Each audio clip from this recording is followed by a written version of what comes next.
Today is one of our colleague is working in our department, Dr. Gaurav Kumar Sharma is going to give a lecture on this, mostly on this, how we can do usage of the remanufacturing and how we can able to generate the part planning, how we can able to acquire the data for remanufacturing or repairing of parts using DED and all. He has done a lot of research work on these aspects and all. He has completed his bachelor's from IIT Dhanbad and doctoral and master's from the University of Science in 2015. After that, he has worked in disaster system for several years. Then he is moved to NIT Warangal. His major research work in aspects of the geometric modeling for the CAD and design optimization methods, and as well as the additive manufacturing and computational product designs and all. And he has published several papers, and also he has having 5 patents from the US as well as from the Germany and all. Okay. Welcome. Over.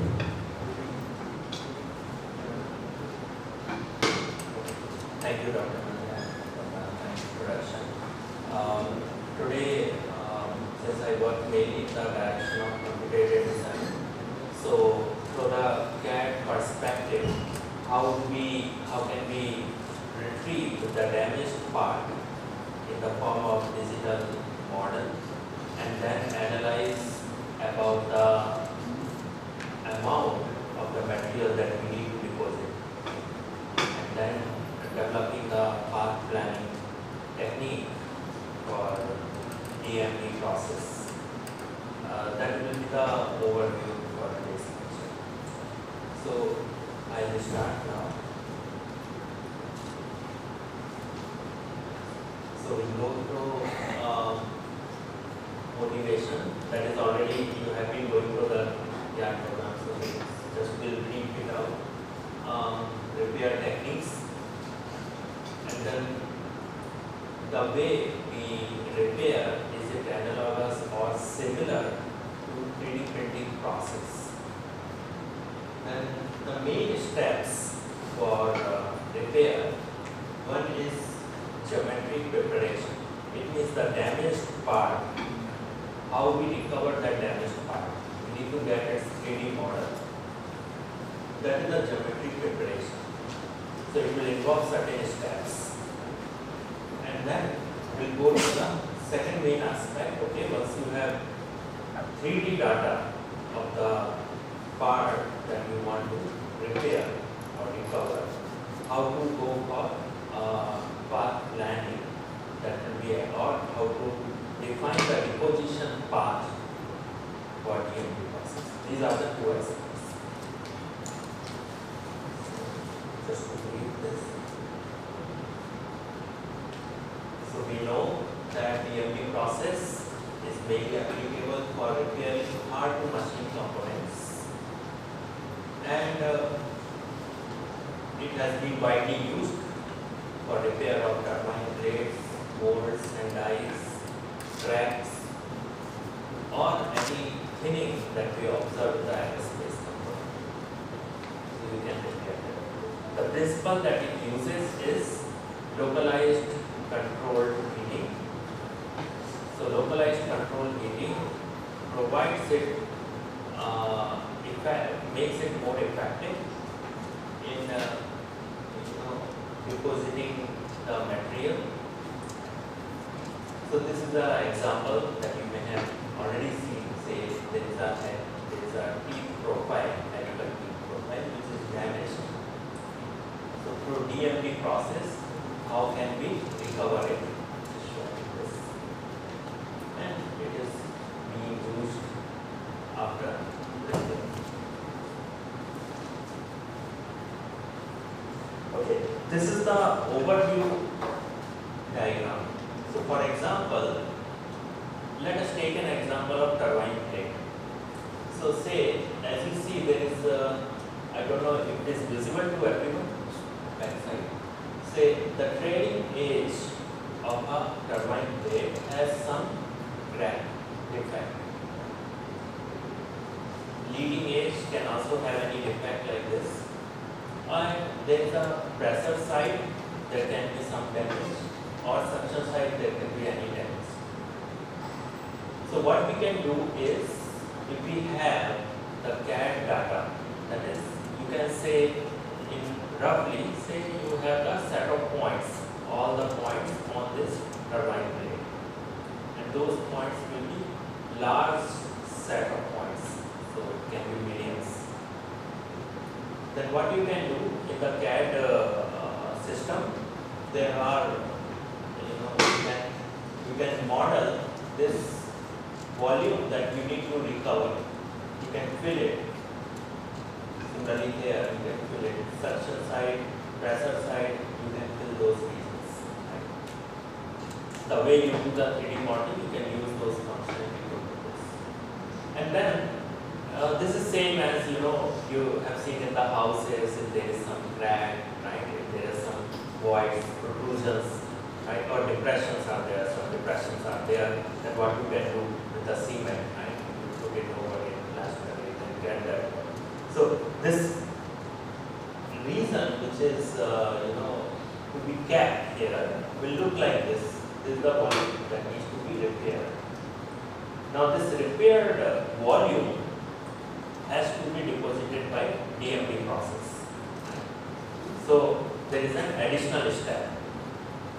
So here you can know what volume to be deposited. The next step is how this volume will be deposited will be dependent on. So now it is a 3D, like a 3D printing process. You need to spray the powder, and along with the laser you have to heat it. And just like your welding process, you will be recreating this volume. So that means what path you want to move this deposit material, and what are your deposition details. Deposition details is what is the feed rate, what is the volume that you will deposit at any point. So these are the rules. You can look at this figure to give you a complete picture, okay, how a model can be repaired virtually. As you see, there is some void which represents the defect. This can be filled in this way in your CAD systems, and then you can just remove and make it aligned with the faces. So this is the rough idea. Okay. We also know the DMP process or DMP process. Necessarily, this is also a layered wise application. So there is a need for slicing or toolpath planning. Slicing and then toolpath planning. There is a need, but there is a fundamental difference in the way this technique is used compared to the 3D printing. Here, since you can have change in the deposition rate, right? So you can have a small bead to the large bead within the layer. That is a possibility in DMP.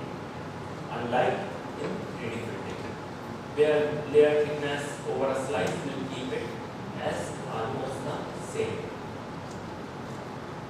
And toolpath planning. Now the distinction between 3D printing and DMP. If you see in DMP, you can deposit the path. Deposition path can look like a non-linear, non-planar. So, for example, I can deposit a paraboloid shape in the single run. So it is more like a 3D deposition. But if you see 3D printer, it is 2D deposition, 2.5D deposition. So constant width you will deposit at a time. So this is how the toolpath planning here will be very different from 3D printing. Here, as you are aware, since we are depositing a surface or depositing on the surface in 3D, so it might need the toolpath that is used by CNC machining. So in CNC machining, you have seen that when you go for subtractive process, you want to remove the material. For example, you want to fabricate a cylindrical surface. So the tool path will be over the cylindrical surface. So it is a cylindrical profile that you are developing. So it can be like a helical spiral path in 3D. Right? Similarly, you have now this path is not in 2D.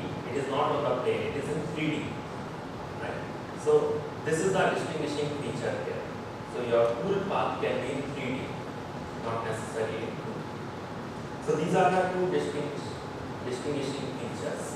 Now we'll go stepwise how to do this repair work. Okay. So first of all, as we have seen, you need to get the 3D model. So first of all, you all know about the scanning of the damaged part. So are you all aware of it? Okay. So I just walk through it. So the main philosophy is you need to collect points on the damaged components. How do we do that? So this is about, there is some point on 3D model that is x, y, z coordinate with respect to some global coordinates. You want to get that x, y, z. And this is not about 1 point. You have to get whatever thousand of points or lakhs of points on the surface. The more number of points you get on the surface, the accuracy of the model that you capture is good. The accuracy will be good. Okay. So we use these three technologies, laser scanners. These are the examples that these devices are from these two companies. Structured light scanner, which works essentially the similar principle, only the light source is little structured. It can have some masking or some kind of pattern that helps us to operate over smaller resolutions. So more or less first and second have the same philosophy. The third one is photogrammetry, where with photos you can collect photos, take the 2D data, and it's a 2D image. But when you take multiple of 2D images, can we create the 3D model? So it works on that principle. So we'll focus mainly on laser scanners. So the principle of laser scanner is same as, for example, you have a scanning device which works from the distance. You want to measure x, y, z coordinates from distance. So a simpler example you can see, suppose you have a hill or some rooftop where you cannot reach, and still you want to measure the height of that hill or roof. How will you do that?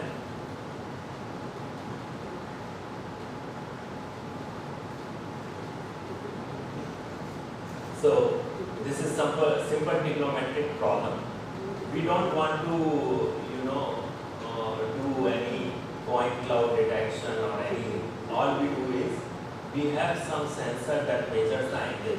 So suppose you have a sensing device which throws the light here, measures the angle, at what angle I am. Now I move a distance L. Once I know alpha, I move a distance L on the ground, and again measure the inclination angle beta. So once I know alpha and beta and L, I can calculate the height, right? You can use the triangular rules. Right? Similarly here, the principle is essentially the same. It is called triangulation technique to measure. So here there is an ammeter that goes to the point, to the object, and then it is received here. So we can measure this angle, alpha and beta, right? And the separation between ammeter and receiver that is available within the scanning device. So by measuring these angles and B, we can calculate the position of point B relative to the ammeter.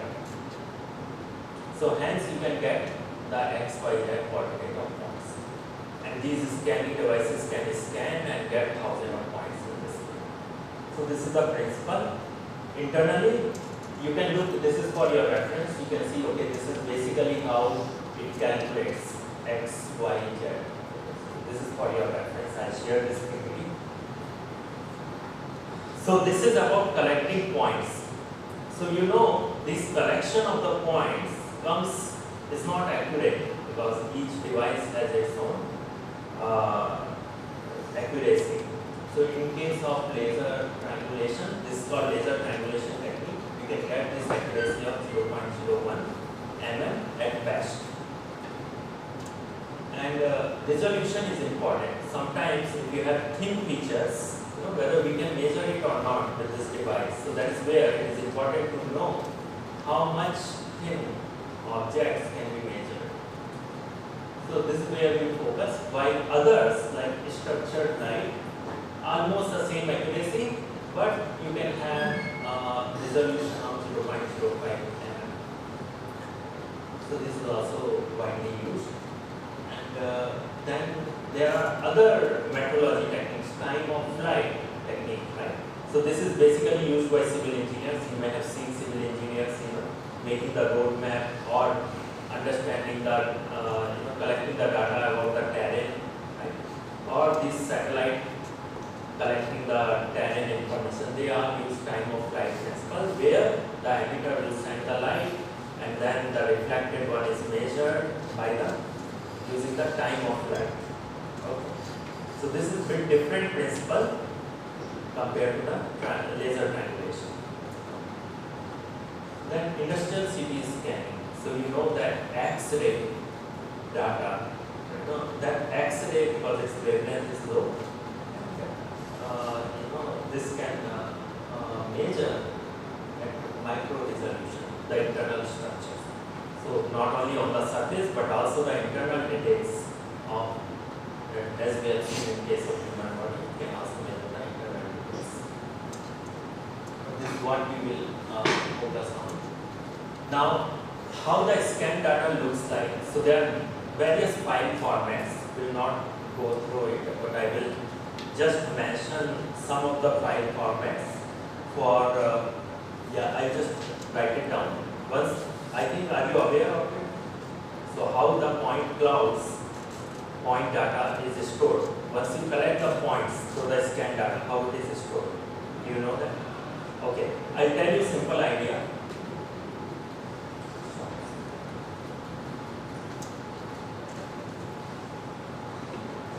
So this first step is collect the points. After scanning, each software can have their own format, but the one that is the simplest one is this file format, which you will remember .xyz.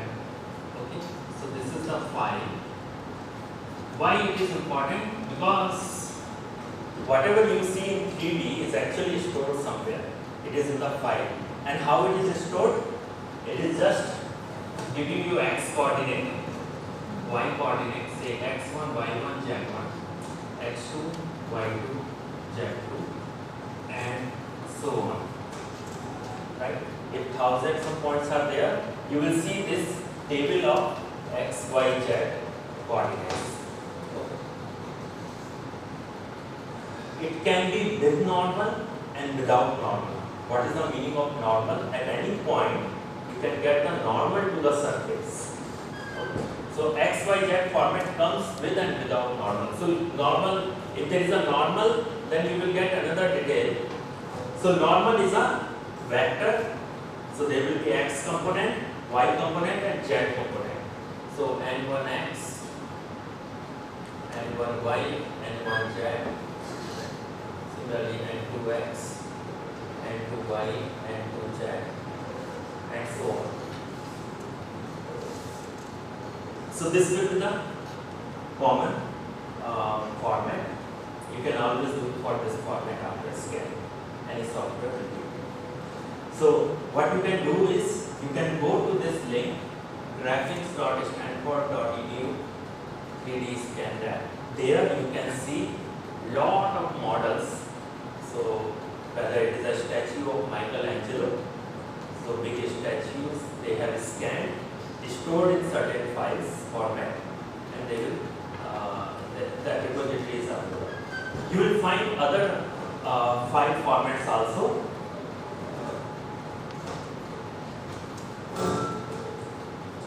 So other file formats are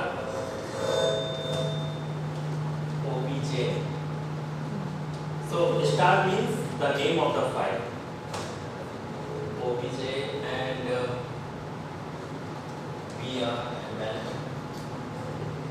Then you know HTML file format. So it may or may not contain the triangles, it may contain the points. Okay. So these all can be available, which can contain the points. Okay. Any questions here? So this was the first step. Collect points on the damaged component. So we understood the principle. Any question you have? And once you scan, with this accuracy, you can store in certain files. Scanner type is designed by Yes. nature of defect or the nature size of defects or different materials. What decides the scanner type? Yeah, here as you can see the accuracy or the resolution. But mainly we are focusing on laser scanning to get the details. Again, mechanical component, this is what we are using. But you can have, if you know, this is non-contact devices. But you can use CMM. But again, with CMM, you can measure only few points. Yeah. So it depends. Now, this is the call you need to take. When you want to reconstruct, you need to see the damage, nature of the damage, right? And you have to retrieve the point. But there in photogrammetry also, there are a lot of techniques. But we focus on non-contact time, right? So only triangular packets made in this process, packets that made nothing. Only triangular format or any other shape. So usually when we have point cloud, right, the best way to fit a surface is by triangulation. So you know that 3 points can be connected by a triangle. Right? If you connect it by quadrilateral, say 4 points you connect by the quadrilateral, you lose some accuracy. So mostly all these files will contain the triangles. But the organization of points and the triangles, how they are stored, structure may be different. The purpose these are made are different. For example, if you see this HTML file was created for this our stereolithographic purpose, right? This OBJ and VRML was created by our multimedia graphics people. Okay. The purpose was different, so that is where, but essentially they store triangulation kind of technique, triangulation kind of data. But these formats also allow to store points. It depends, right? That we can check if they are storing the points. But if they are storing the point, it will be similar. XYZ format is the one. There is another file format that is store point, that is .asc. So these are mainly used. Yeah. In the beginning of the first slide, is printing not on the 4D, so Yeah. on the 3D. Not, in the 3D, in the sense your thickness of the layer is changing. So you can deposit at different rate over one layer. So then that way what happens is, if you take, I take this 2D example, the way you can deposit is, say I can have one layer like this. This is one layer. Then when I build on the top, I can go with another layer like this. Variation of thickness we can. Yeah. Yeah. And then last layer can be like this. Now, comparatively to your 3D printing will go like this. As a result, what happens? You need less number of layers here. It can be fast, right? Compared to this. Second, the accuracy again will be better, because here you will have like this staircase effect. Overlap. Yeah, overlap, that will come. Overlap or underlap. So you have to see that part. Right? So these are the routines. Continuation. Hmm. If we are finishing everything, we get overlapping terms. If XYZ format file, whatever that overlapping terms, it will not consider overlapping. Okay. No, this XYZ format, like we have not come here. XYZ format is about scanning the damaged part, getting the 3D data. Okay, it will be clear next slide.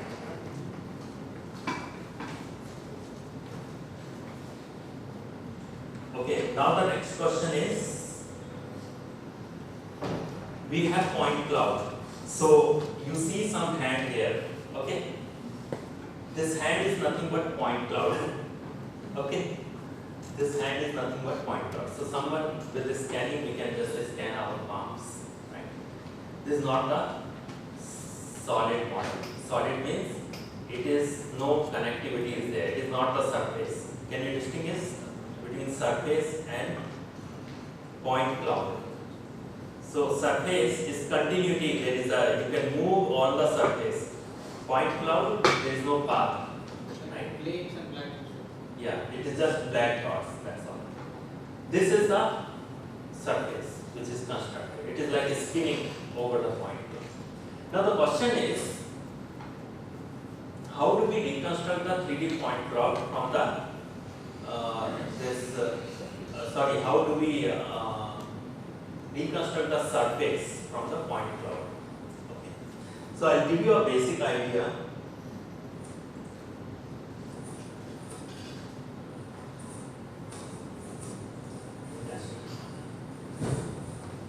So let us say, there is some object in 2D. Take it as a circle. Right? Take a circle.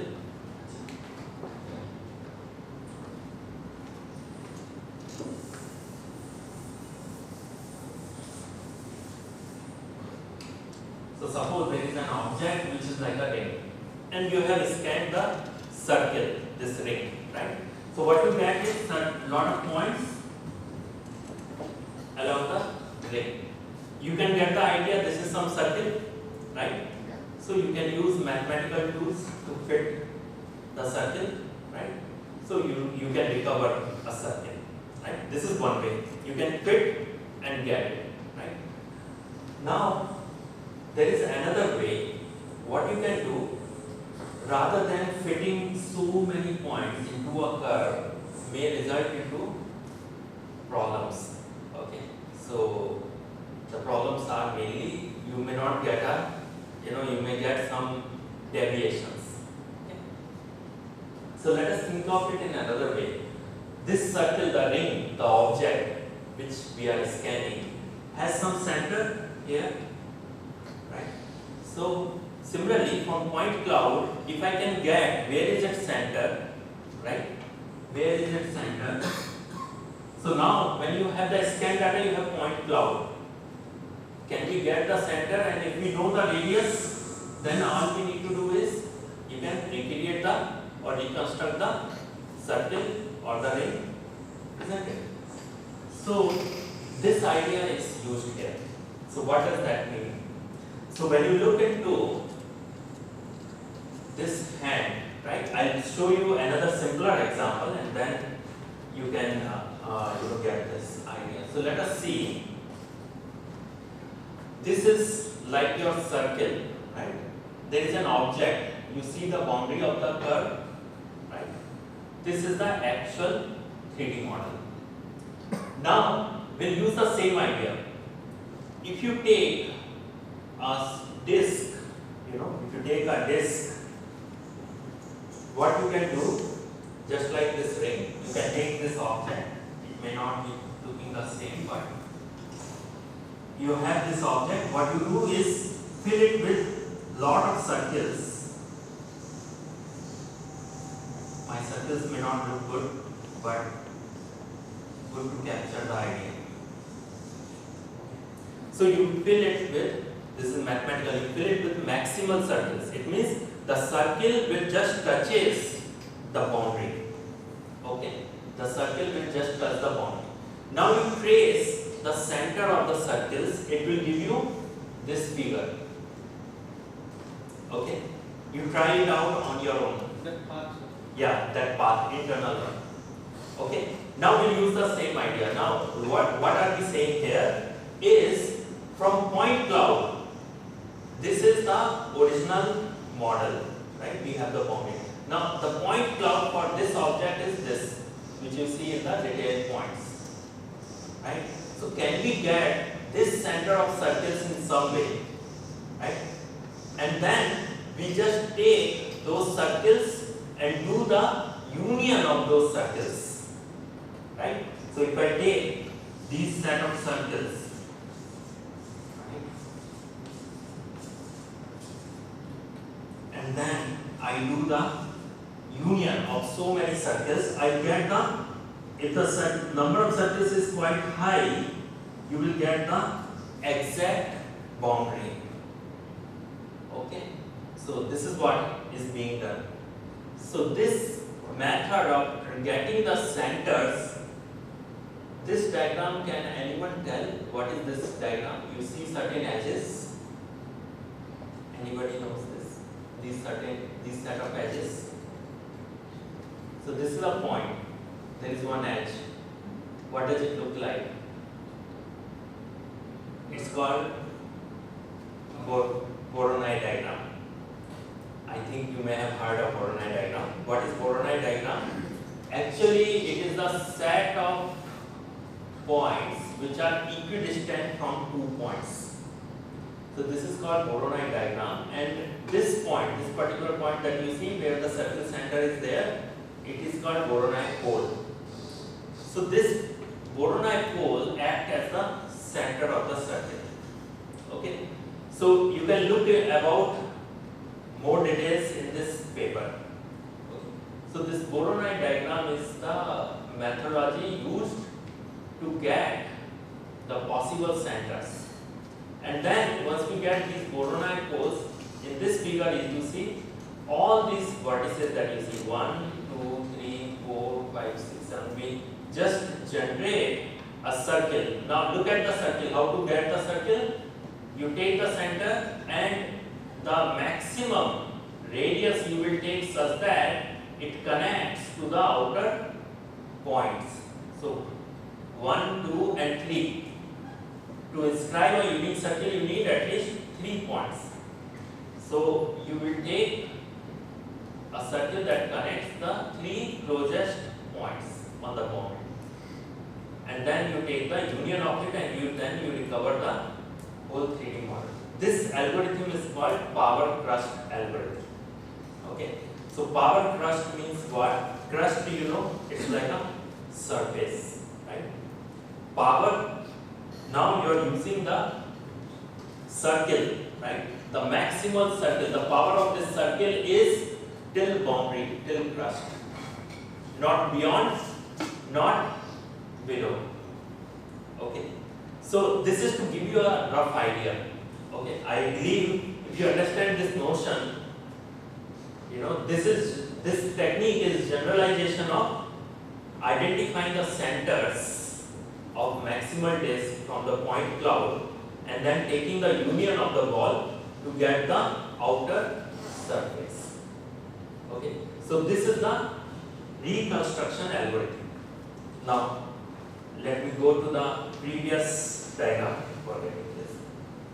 Yeah. In this figure, what you see is actually, this is also locus of the center of the maximal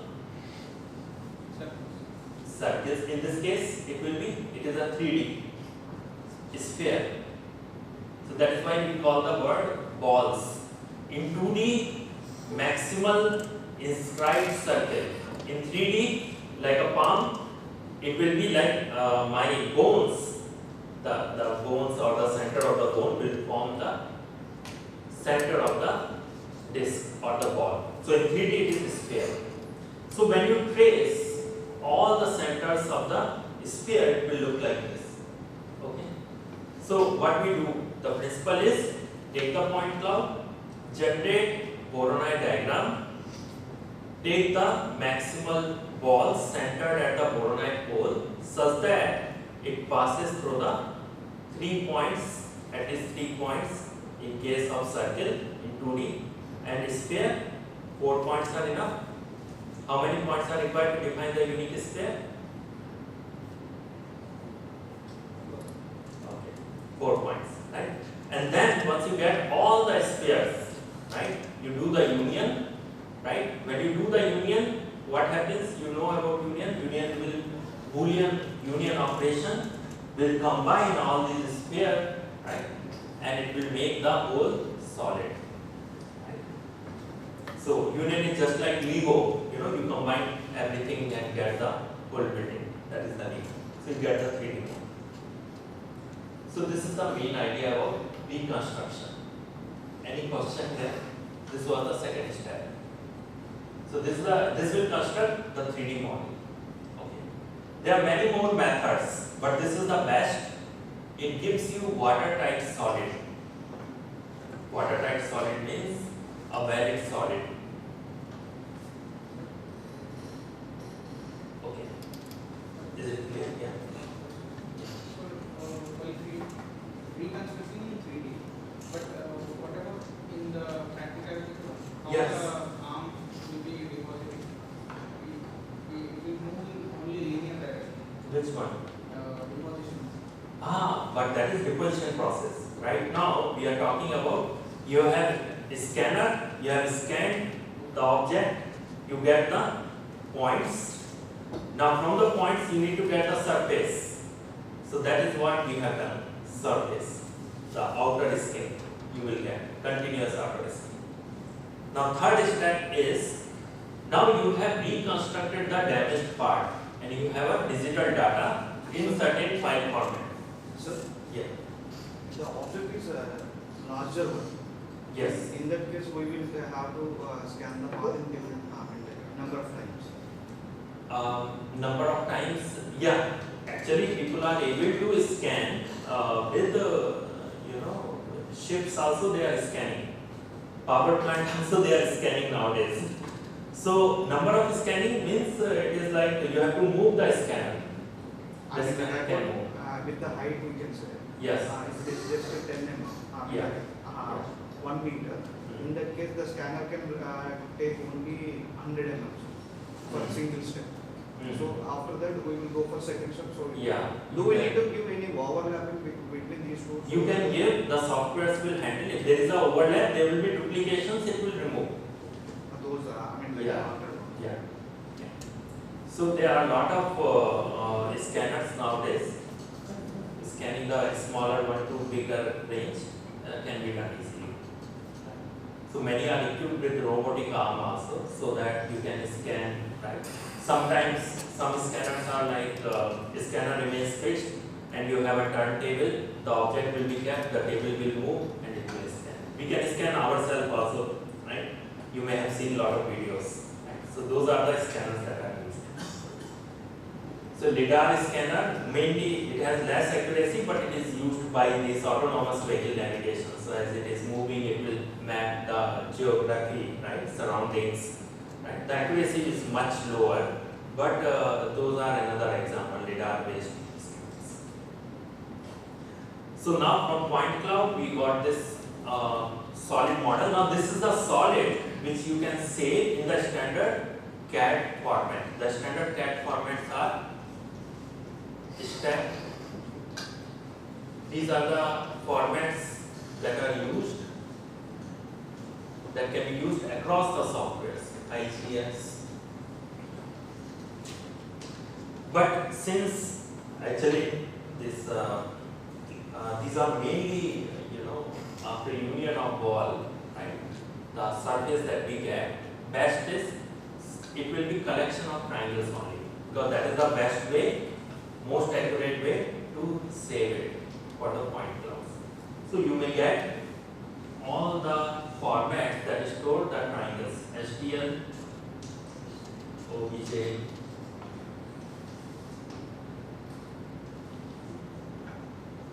and so on. So many are there. Okay, now you have the 3D model of the damaged part. Now what to do? You may have the CAD model of the component. Say turbine blade is there. You will have the CAD model also. And now you got the 3D model of the part which is damaged. Now what you will do? You have to compare and see what is the damage. How much is the damage? We want to recreate that damage, right? So you know, na? For example, you have, usually a manufactured component will have some undulations, right? It will be like this, some tolerance. It may not be completely flat, right? It may not be completely flat. It may have some undulations.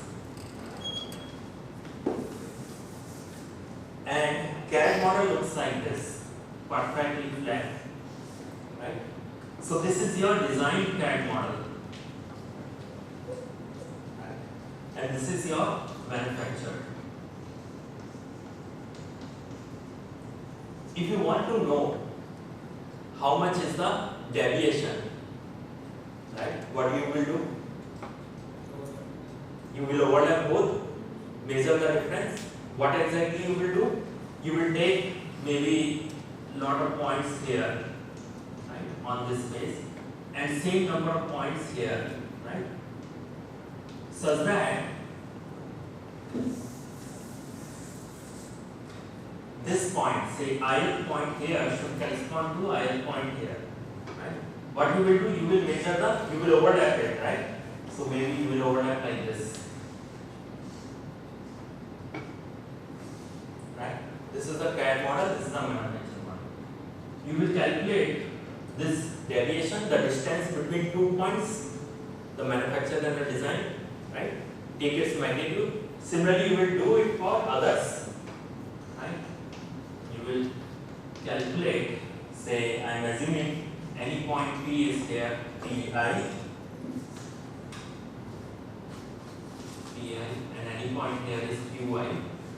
So Pi minus Qi, you will take the difference, that is this distance, right?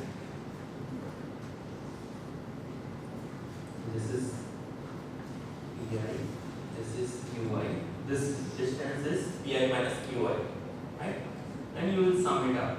I is equals to 1 to many points that you, as many points as you have sampled, right? Whether on this and whether on this, right? So we will sum it up. That will be your error. Right? This is one way to measure the error. You can calculate standard deviation also. So you can take the mean error. What is the mean error? So you can just divide it by number of points. This is the mean error. You can calculate standard deviation error. So this is the way you have been comparing the design part with the manufactured part. Same goes here. But there is a problem even here. What you need to do? There is something like you have a CAD model in the SolidWorks or CATIA or anywhere.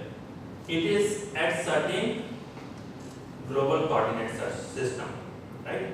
It is defined at certain global coordinate system. And the manufactured part is also defined in another coordinate system, right? So we have to overlap them. How do we overlap them? So that is the step 3. That is called registration. Registration of the reconstructed solid with the CAD model. So here what is shown is based on the coordinate system, this one, the blue one is the CAD model, and this one is the scan model, right? Both using different coordinate system. When you bring it into the system, now both will not be aligned. Now you have to align them. How do you align them? Any idea? So you have to align, and this, after aligning, you will get overlap. So this overlap, bunny contains both actually. You see both are overlapping. So these are the steps. So how do we align it? So let me show you. There are various techniques. It depends on the complexity of the part. Okay. So initial alignment. You know that if there is a cube, right? Cube manufactured, cube design. You can take the corner of the cube and try to align the corner, right? So maybe you can take the vertices, right? 3 lines, and try to align the 3 lines to another one. Right? So this is the simplest thing. Manual alignment. Manual alignment, or you can say landmark or the feature based. Say there is a hole, right? You know this object has a hole, that object is a hole. Let me align the hole to hole, then rest of the object gets aligned, right? So these are like 2 techniques widely used, landmark or the feature based. Okay. I'll show you an example which will be clear to you. So there is a link provided. More details about mathematics of it, you can go through this tutorial. This is so there is a YouTube video. There is a software called Cloud Compare. You can just it's an open source. You can try that software. And this is an example of alignment.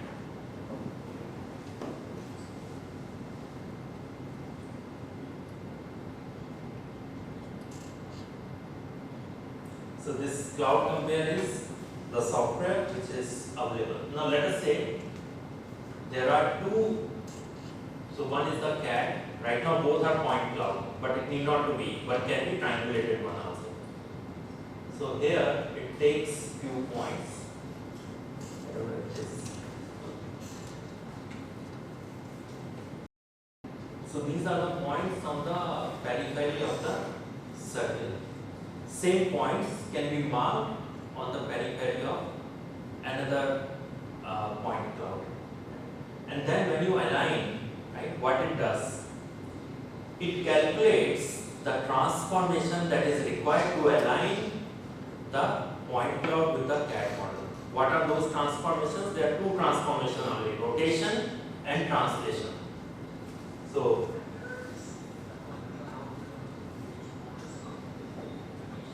there is a lecture available.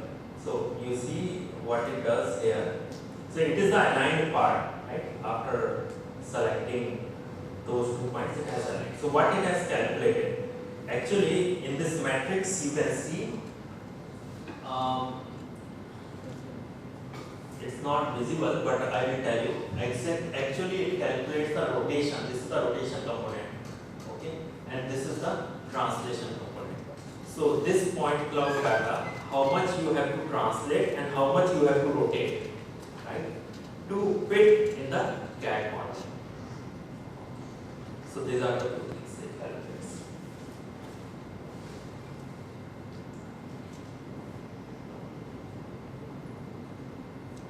So this is called initial alignment. The initial alignment in some cases, right, in case of these kind of object that you saw with circles and the lines, it will align very well in the initial alignment. But if you take the example of bunny or certain other complex shapes, it may have some deviations. So how to further reduce that deviation? So we apply another technique that is called fine alignment, and the technique is called iterative closest point. So what does it do? So for example, if you take 2 lines, 2 curves, these are the blue one, just assume it is your CAD model, and the red one is coming from point cloud. Okay. So now both in the initial alignment have come close to each other almost, but they have not overlapped because of the complexity on the curve. Then we have to apply this technique, iterative closest point, and we get this, all the points get overlapped. Okay, so what does it do? Internally it runs an objective function. What is the objective here? So you can get the idea on its own. As you need for research, you can explore, and also there are already MATLAB code available for all this, but you should know what technique to use. Right? You can go deeper into it. Right now we'll get the idea. So let us take any point here. So I have this habit of going to the board and saying. So let us take one point. One point is here, another point corresponding is here, right? So we calculate the error, right? So let me show you. Let me take a point Q, or let me take the point P. P is the point on the point cloud, right? Then what we do, corresponding to that point on the CAD model, how to get that point, the corresponding point of the CAD model, what we do is calculate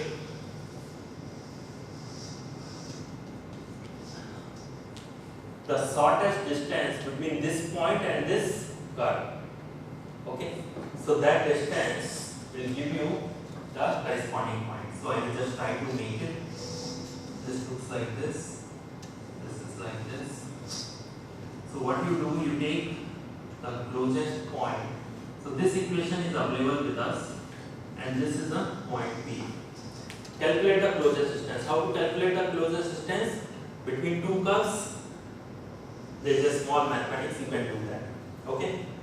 So what happens when it is closest? So actually this vector will be normal to the tangent vector to the curve.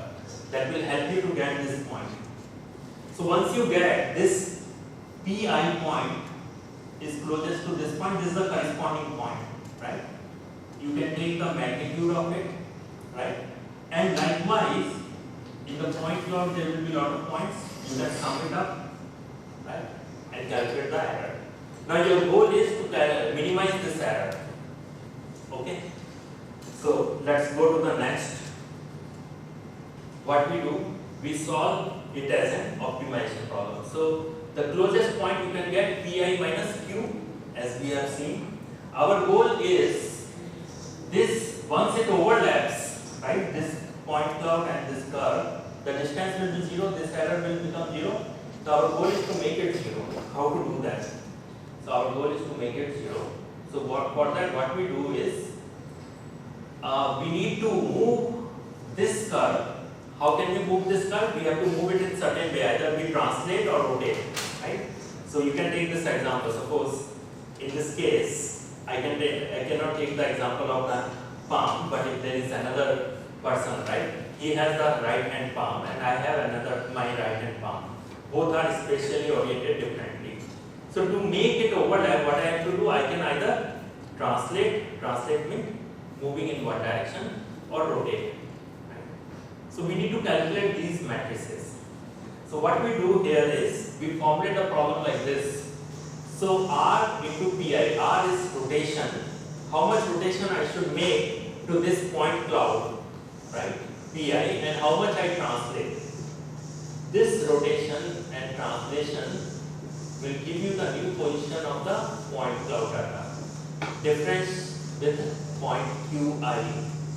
Whole square or magnitude. Whole square is the best because then you can solve it. If you take magnitude, you have to worry about a lot of things. So this will be subjected to, this is R is rotation matrix. R transpose R is identity, and determinant of rotation matrix is always 1. It will give you, at each time step, a new rotation matrix and the translation matrix, right? And then what we do, we will transform the point cloud by this rotation matrix and translation matrix. You get a new set of point cloud data. Then again you apply this technique to calculate the new rotation and transformation based on error minimization. So what will happen, every time your right hand palm will translate and rotate and try to come closer to somebody's palm, right? Every time it will calculate that and finally it will register. This is called fine registration. So it needs some, the basic idea is about how much I should translate, how much I should rotate at each time step. Okay, does it make sense? Once you do it, you will learn. Okay, so this is called iterative closest point. You can check. There is a good tutorial available, right? And it will help you when you use Cloud Compare or other software. You know what exactly you need to do. So with these two steps, what you have achieved, you are getting the overlap between CAD model and the scanned model, scanned data. Okay. Now what we need to do, once you have overlapped the defective part with the CAD model, all you need to do is calculate the difference. What is that difference, right? And that will be the volume that you need to recreate or reproduce, right, for the defective part. Is that okay? So this much work we did, right, to get this, what is the remaining volume that we need to reproduce. Okay. So now it is clear, we can do A minus B, say A minus B operation, that is the Boolean operation. So original CAD model is stored as A. The 3D model of the defective component is B. So A minus B will give you the repair volume. This is the repair volume or recover CAD model. So once you have a CAD model, then you can use DAD 3D printing, any technique to reproduce it. Okay. So now the next step is, sometimes we may not have the CAD model, isn't it? You may not have the CAD model. That is the case with lot of our turbine blades, motors which are old. Right? And also we lose the CAD models. Right? Sometimes the manufacturer from where we have taken, we may not get the original CAD model. We may have some drawings. Sir, excuse me, any other compatible software for doing this translation? No, CAD software you can do. For registration, Cloud Compare you can do. Cloud Compare, then this,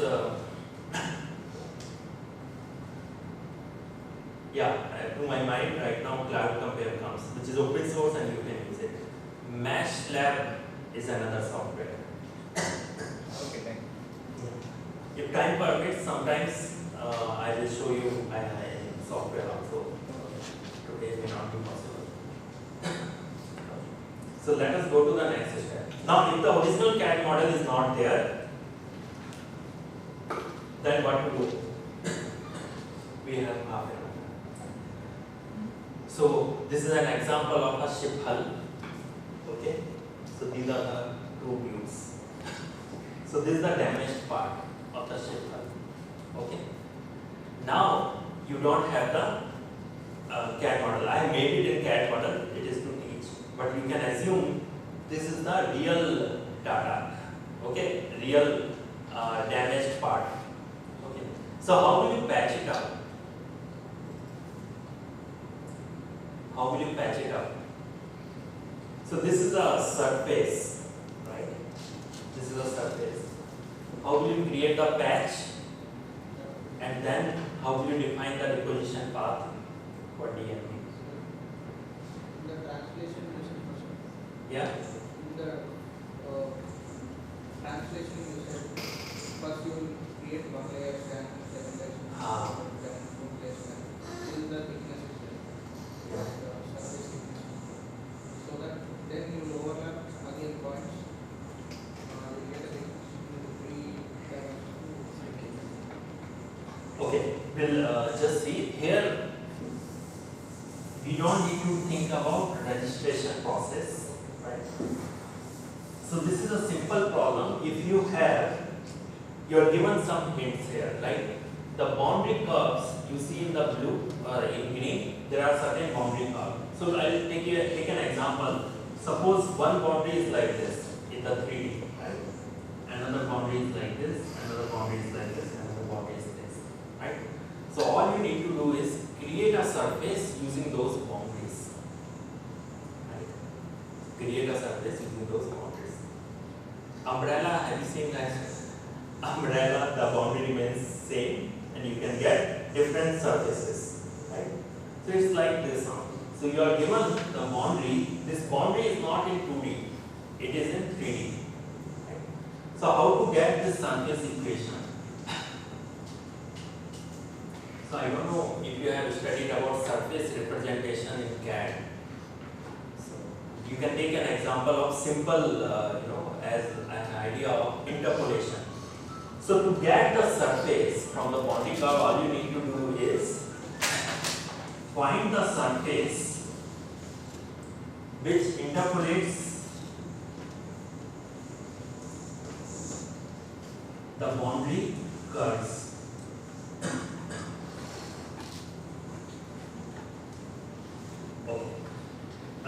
This is same as if you have set of points, find the curve that interpolates these set of points, right? So we are saying the same thing. If you have lot of points in 3D, find the surface that interpolates these points, will give you a surface. Okay, so interpolating surface. The idea is the same. It is interpolation surface.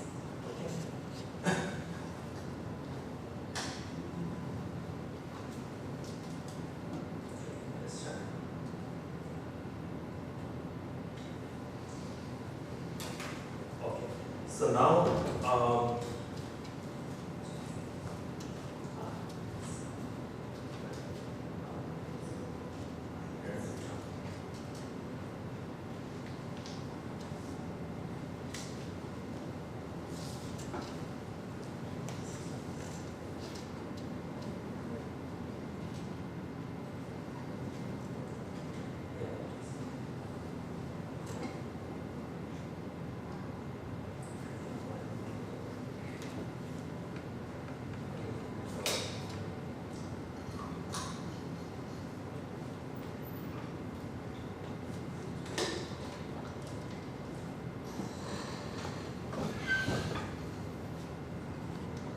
how to do that interpolation?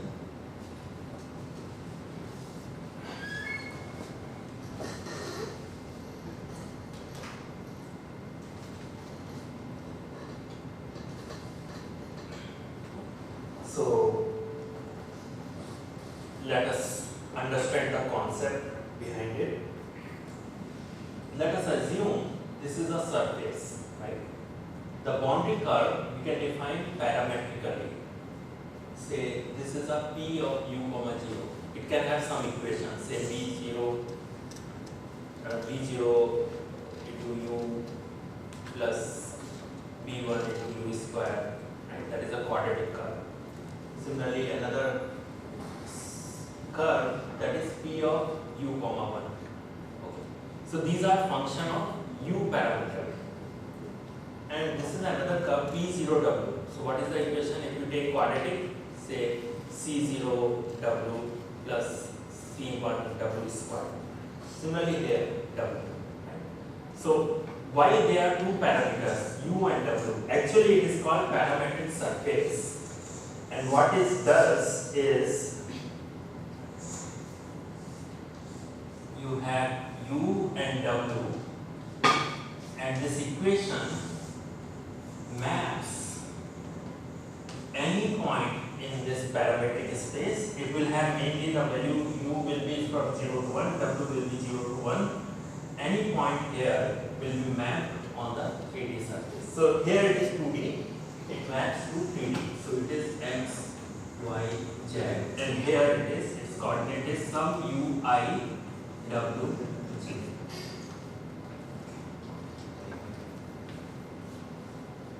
So remember, the problem is we are given the boundary curves, not the surface. How to get the surface?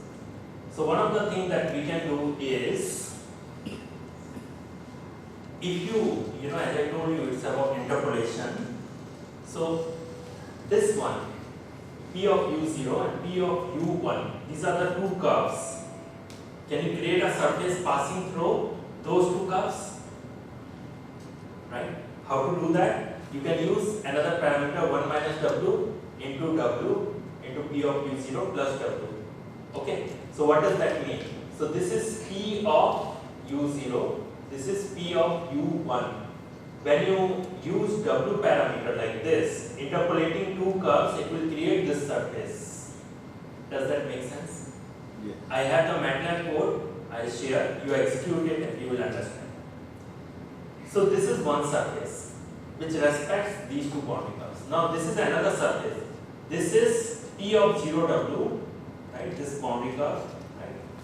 this boundary curve is P0W, this boundary curve is P1W. If I interpolate using another variable, not W, I have to use another variable. Remember, U will be in this direction, right? So actually, this curve, this section is mapped to this section. This section is mapped to this section. Okay? And similarly, this section, which is along W, is mapped to this side. And this section is mapped to this section. Okay. So now, I can create this surface S2. Now, original surface, what is the original surface? Original surface should, respect 4 boundaries. Right? The 4 boundaries were this and this and this. In this surface, it respects 2 boundary curves. Here it respects other 2 boundary curves, right? So can we say, if we want to create a surface with respect all the 4 boundary curves, can we say this will be S1 plus S2? So this is S1 and this is S2. So to make it work for all the 4 boundary curves, can we say S1 plus S2? Okay. So you will find that's not true because it will not, satisfy all the 4 boundary conditions. So there is something to be subtracted. So there is something which needs to be subtracted to get the surface which respects all the 4 boundary curves. What needs to be subtracted is S3. Okay, what is S3? So what we'll see that this S3 is actually using, it's an interpolation of 4 corner points. Okay, this will be the equation. P00 represents A. Okay, U is 0.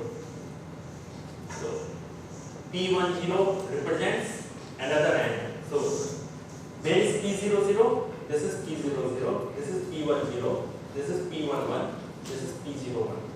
Interpolation of 4 corner points. We need to subtract and then we'll get the original surface. Okay. So this is the surface that respects all the 4 boundary curves. This is called Kuhn's patch. Okay. So what we did, for the case of boat, if you see some damage, all you need to do is look at the boundaries, 4 boundaries, right, on that damaged part, recreate the surface using this equation. Now when you have this equation, it means you have the CAD model actually. This is the surface equation. Now can we create a deposition path using this surface? We can. So what we can do is, so these are few examples. Say if your boundary curve is like this, 1, 2, 3, 4, right? So this is the surface. So this is the S1 plus S2, S3, and minus S3. S1 plus S2 minus S3. Okay. These are few examples. You can visit this mathcurve.com.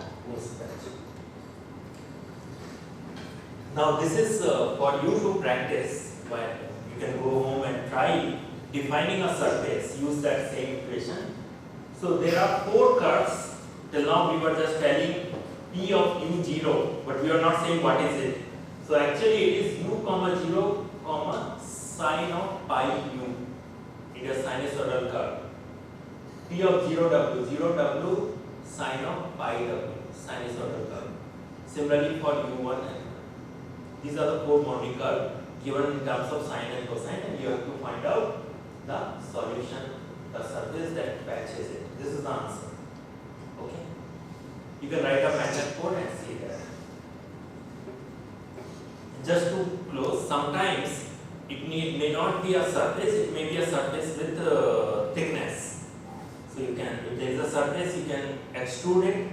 If there are multiple surfaces, right, if the part is thick, so what you can do again, you can use the idea. So for example, one surface at the bottom looks like this, other looks like this. So you can also create a solid by interpolating multiple surfaces. In this case, just linear interpolation is done and solid is created. So that can be the possibility if the surface is thick. So I'll go to the next thing here and show you how to there is something. I'll just try to show you how to create this surface and how to create the deposition part.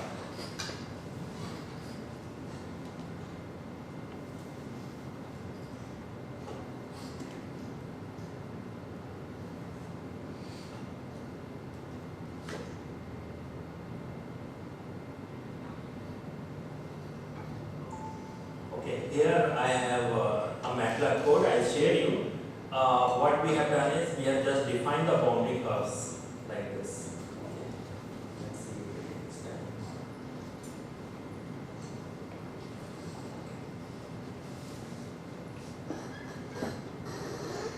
So the way to plot is here you have some if you know how to plot a surface, you can do this.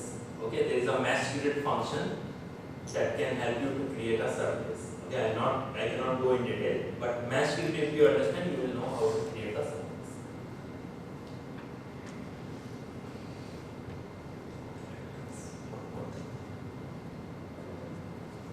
So it will run. It might take a while. So right now I'll just take. Actually, it will create the surface as well as the deposition path, which is very close to this surface equation.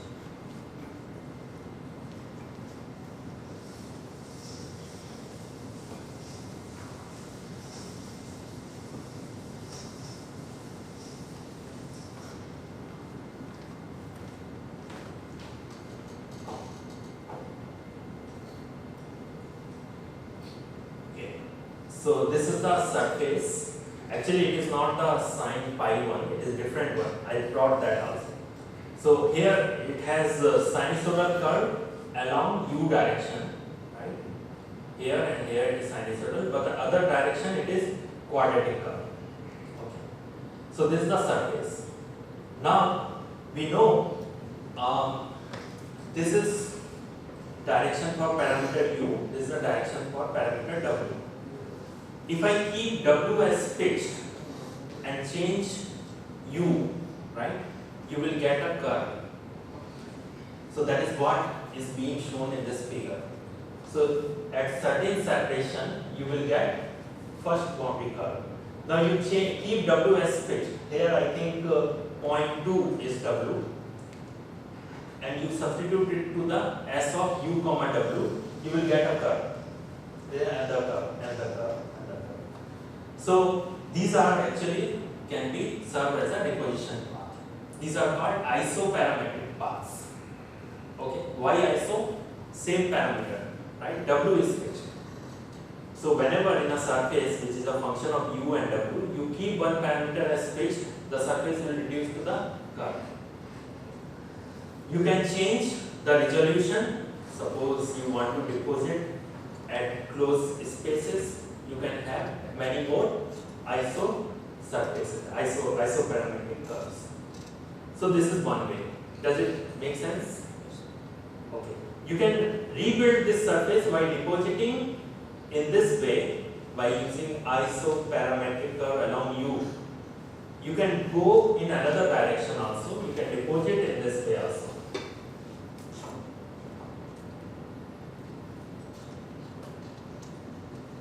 That is,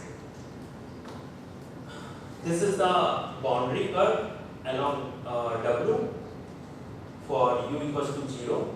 So you can get the first boundary curve. Then you can get the second. Then you can get third. All the way till here, right? The last one. You can deposit along this also. Now you can analyze as part of process planning which direction is the best. You can also choose combination of certain direction, right? You can take care of it by, as I told you, the mathematics you can understand there is nothing much, but you can choose any other direction to create a surface. So we showed you this is a U, right, and this is W. So you can deposit. If I go along this, you are keeping W as fixed, right? So you can deposit like this. Right? Now, if you keep U as fixed in this direction, right? So you can deposit like this.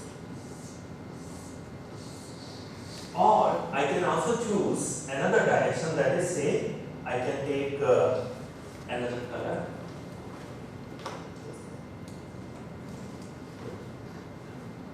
So I can choose another direction, right? And in this case, your curve will be generated in this way. Okay? What it will be? Can you get these lines? Set of lines in U and W. It will be combination of U and W, right? Combination of two vectors. Right? So here, if you say it as another parameter R is lambda 1 of U plus lambda 2 of W, right? You may have something. Lambda 3. If lambda 3 is 0, it passes through origin. Otherwise, it will be just lambda 3 will be spacing between them. Lambda 1, lambda 2, lambda 3 can be, lambda 1, lambda 2 will tell you the direction. Okay? If it is 45 degree, 1 by 2 to 1 by 2 to something like that. Right? Choose. So this is the deposition path. Now another point here is, look at the deposition path, the arrow. Right now I have used this direction. So it goes from here to here. And then the tool has to come back to again here, and then again go here, then again come here. This is unidirectional deposition, right? Which is inefficient because there is a redundant movement of the tool. You can go for, okay, I start from here and then go back, go to here, then come back here, then again go here, come back here, then again go there, come back here. The continuous path. So you can have two-way hatching. So just run it again. Maybe this time I'll run for the example practice problem that I have shown, and I'll also increase the number of curves.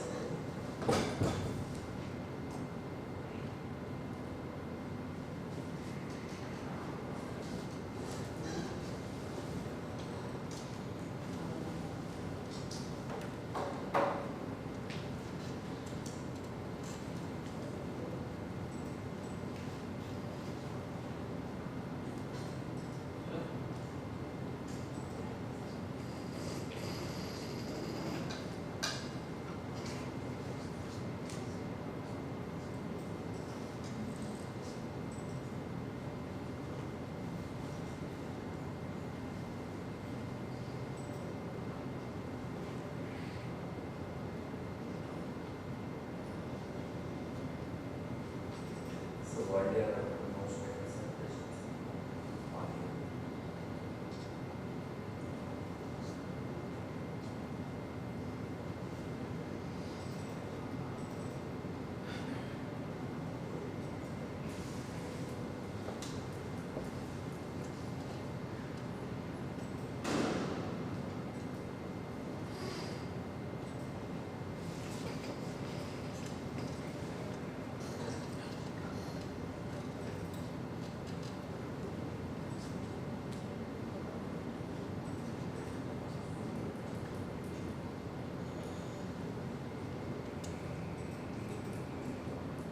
So now we want it to be continuous, so back and forth, just like.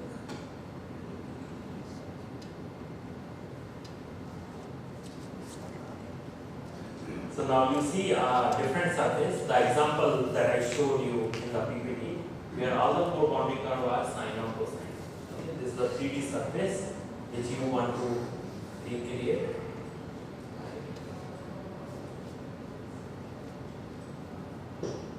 This is a 3D surface. It might have been the top of certain object is gone. you want to regenerate it. And these are the deposition paths. So if you move along one direction, it will look like this. So now in this case, I don't know if it has done its job. Okay.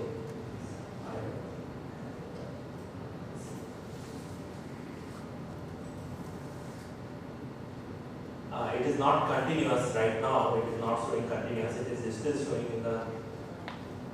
For some of them, it is showing. Okay.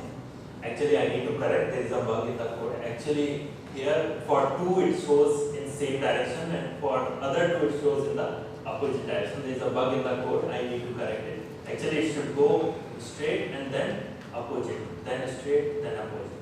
It should move like this. Right? That is all doable. You can modify this code.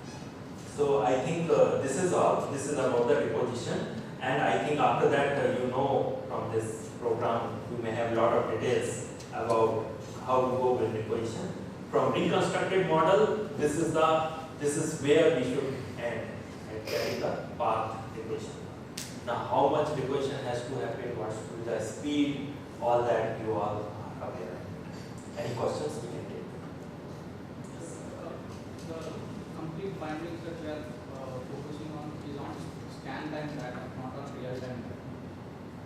Scan data is the real data.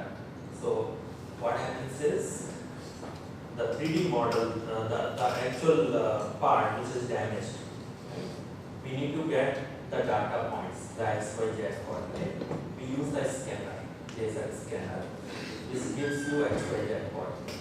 So it is the real data. Okay, here I may not have taken the real data because I don't have. So I try to explain the concept using certain examples. Give an example. Let's say we are making turbine blade. So after we have some discussion on the blade surface. So we took a scan model, we scanned it, and we don't have the CAD model. Yes. So we are creating this. Then you have to recreate. Yes. Yeah. In the meantime, while we do these analysis, there is a chance of the oxidation may take place, and the surface of the real time will be changing. Will be changing. Then we need to get the. If you want to work with that, you again get the fresh data. If in that case, if it is an emergency or urgency kind of thing, we need to record it. So then, how do we track this in real time? The only way it is completely dependent on whatever you get from the scan. So I don't have from this perspective your answer. There is no solution from this this kind of methodology. There is no solution for that. Yeah, but maybe you can answer better. Right? I have coded that. I usually during machine and I want to repair the pen. Means the coded will have code will have extender and coding will be again use the PA not PAC. How can I differentiate that? So 2 materials it is using. Yes. Okay. How can I differentiate that? So there is something like one is the outer boundary you added. Yes. The outer boundary of the tube that you can get here. Right? Now what you do is the internal boundary of where is your that other material, the coating starts. That boundary will not be possible here because it takes the surface. That is the limitation. That scanning devices can give you the surface details, not the internal details. So you may, if you have based on your knowledge, where is the how far distance your coating starts. Because you have the outer boundary information. Where the coating starts, if you have an idea, you can create that. So by reverse engineering we can find out the internal structure. Internals. That is what I don't know if there is something. At least scanning devices takes the surface.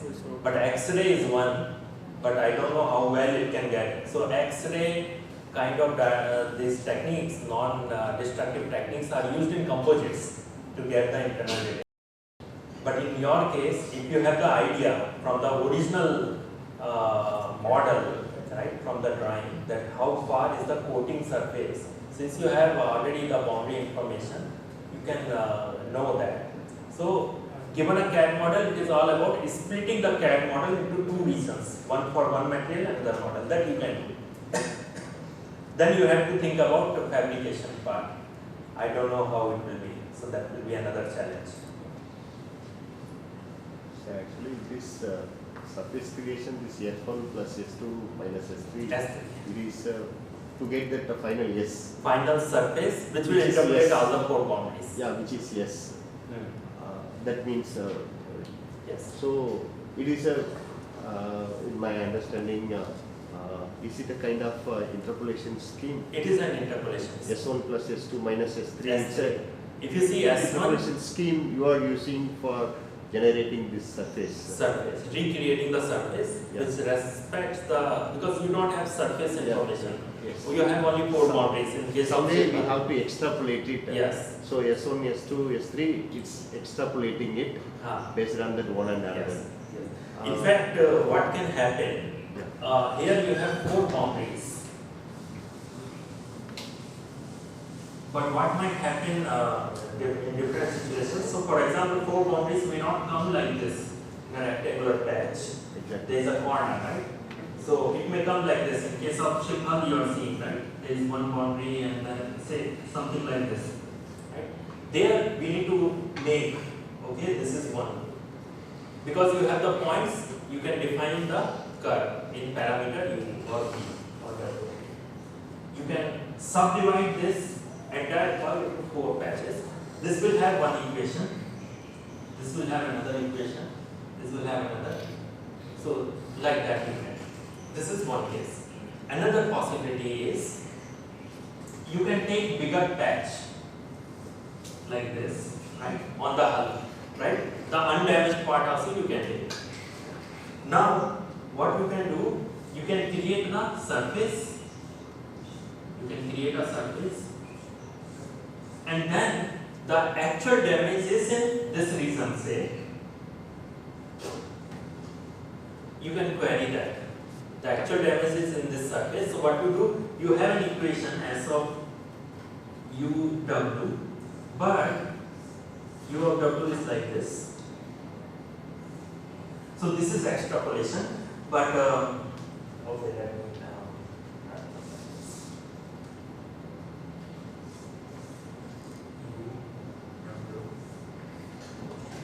the actual damage region is in this zone, which looks like this, right? So all I need to do is I can get all the 1,000 of points here. I just substitute U and W in this region to this equation of S of U and W. I'll get everything. It is almost like the IGA part what we use is being brought here. What you call it? The method we use in the interpolation schemes we use in the isogeometric analysis. Okay, in isogeometric What is analysis, the basic difference between B-spline Yeah, NURBS based technique. NURBS is another representation, but it uses the two parameters, right? Parametric surface. parameter? So it is another technique. The parametric representation is, so that is what here in This fact is something really new, and Ah. I see that I didn't see anywhere yeah. this algorithm. It seems like your own algorithm. So I think this one I created last night thinking about. So this code I wrote last That is night. why I have this question that Yes. you might have worked in that. I came to know that you are working in IGA. And I do am you not feel that working. any difference between that the NURBS interpolation Yes. based scheme and Yes. this interpolation Yes. scheme, which is So this is effectively it's Yeah. making that surface? yes.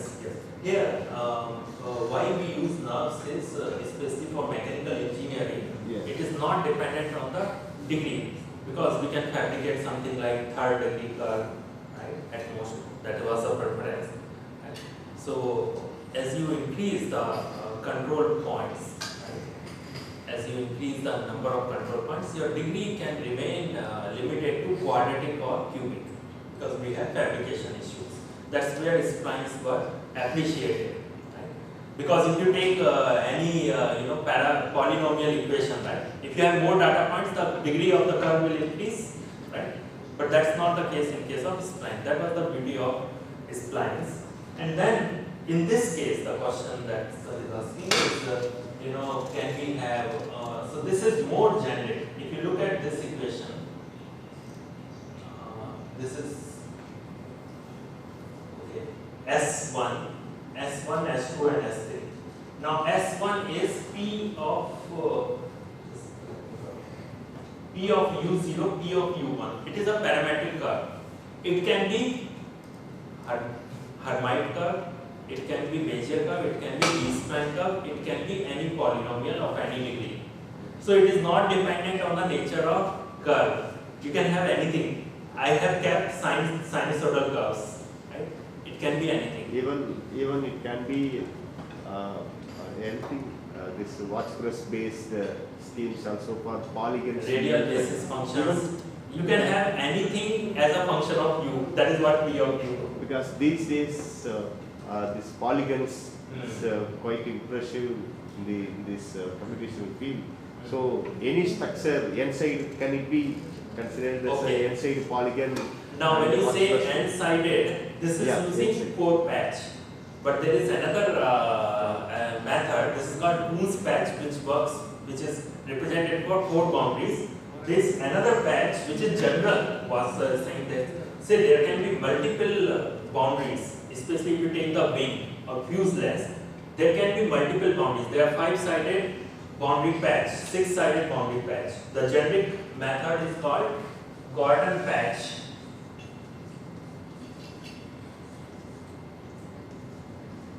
So this is generalization of the Coons patch. Okay. So there, if you have say 5-sided, 5-sided patch, 6-sided patch, you can use something like Gordon patch. But if you are, the essential idea is the same. Okay? Like a Coons patch. And from Coons patch also you can drive, because you have to cut. If you cut like this, right? You need to cut this. That's all. Cutting the parametric space, this UV space, and cutting in the trimming in the exosurface. Okay. So all that is doable. Main idea is interpolation of the boundary curve, no matter whatever is the representation of the boundary curve. Thank you. Thank you. Yeah, thank you, Dr. Gaurav.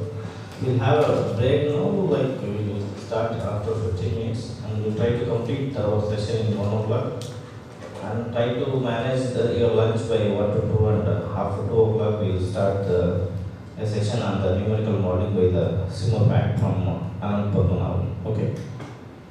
And 3:30 we'll have one more session of interactive session with our designated professors and the earlier ex-director of DMI. Okay, thank you.